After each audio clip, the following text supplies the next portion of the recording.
Assalamualaikum warahmatullahi wabarakatuh. Perkenalkan, nama saya Afdal Nune dari kelas A Pendidikan Kepelatihan Olahraga. Saya di sini akan mempresentasikan makalah tentang mitokondria dan glikolisis aerob dan anaerob. Itu pertama, pengertian mitokondria. Mitokondria adalah organel dengan membran ganda yang ditemukan pada sebagian besar organisme eukariotik. Mitokondria menghasilkan sebagian besar suplai adenosina trifosfat pada sel yang digunakan sebagai sumber energi kimia. Istilah mitokondria berasal dari gabungan dua kata, yaitu mito dan kondrion. Mito artinya benang dan kondrion artinya granular. Mitokondria merupakan organel sitoplasma pada sel-sel yang memiliki bentuk granular atau filamen. Mitokondria sendiri memiliki dua macam penyusun, yaitu lapisan membran luar dan lapisan membran dalam. Mitokondria memiliki 5 struktur penyusunnya sebagai sebuah organel pada sel, yaitu yang pertama yaitu membran bagian dalam. Membran bagian dalam adalah organel pada mitokondria dengan terbentuk dari beberapa molekul kompleks ATP, sintose, transport elektron, dan transport protein. 2 yaitu membran bagian luar.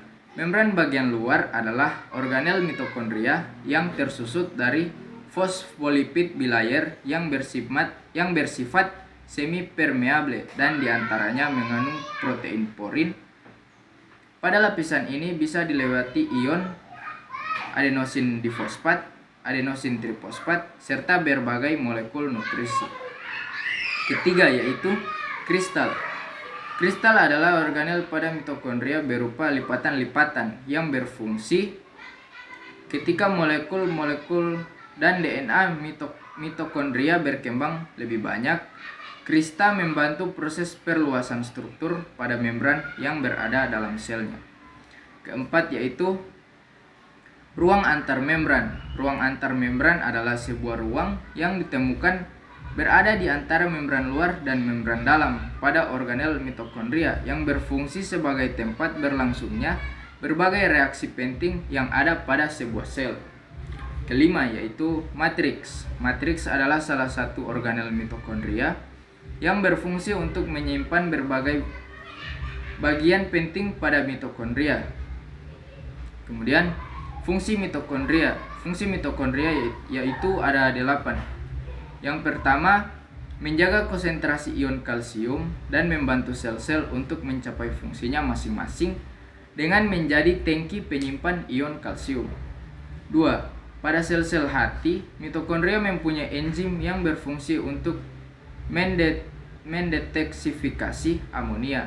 Ketiga, mengendalikan berbagai siklus pada sel. 4.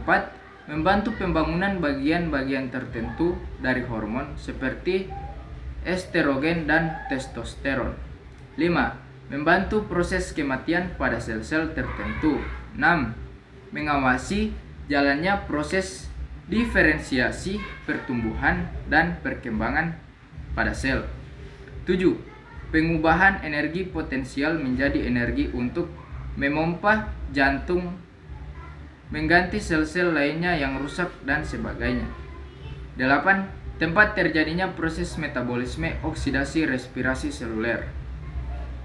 Kemudian manfaat dari mitokondria pada tubuh makhluk hidup yakni ada 5. Pertama, metabolisme tubuh. Kedua, menghasilkan energi. Ketiga, menjaga konsentrasi ion kalsium. Keempat, yaitu mematikan sel-sel tertentu. Dan kelima, meningkatkan kinerja tubuh. Kemudian glikolisis aerob dan anaerob. Pengertian dari glikolisis. Glikolisis berasal dari kata glukosa dan lisis. Adalah serangkaian reaksi biokimia di mana glukosa dioksidasi menjadi molekul asam pirufat. Glikolisis adalah salah satu proses metabolisme yang paling universal yang kita kenal dan terjadi di banyak jenis sel dalam hampir seluruh bentuk organisme. Lintasan glikolisis yang paling umum adalah lintasan Emden-Majerov-Parnas yang pertama kali ditemukan oleh Gustav Emden Otto Meyerhof dan Jakub Karol Parnas. Kemudian glikolisis aerob.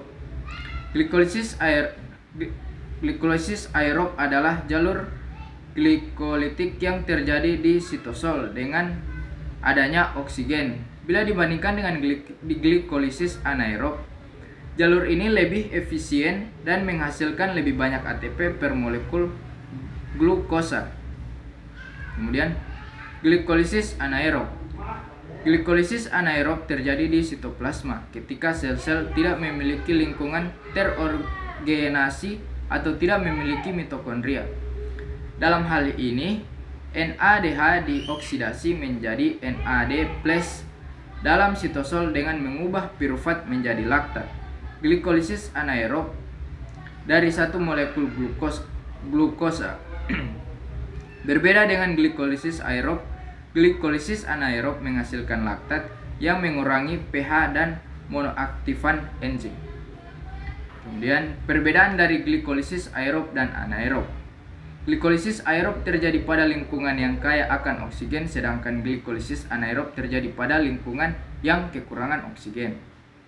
Glikolisis aerob lebih efisien daripada glikolisis anaerob karena menghasilkan sejumlah besar ATP daripada glikolisis anaerob.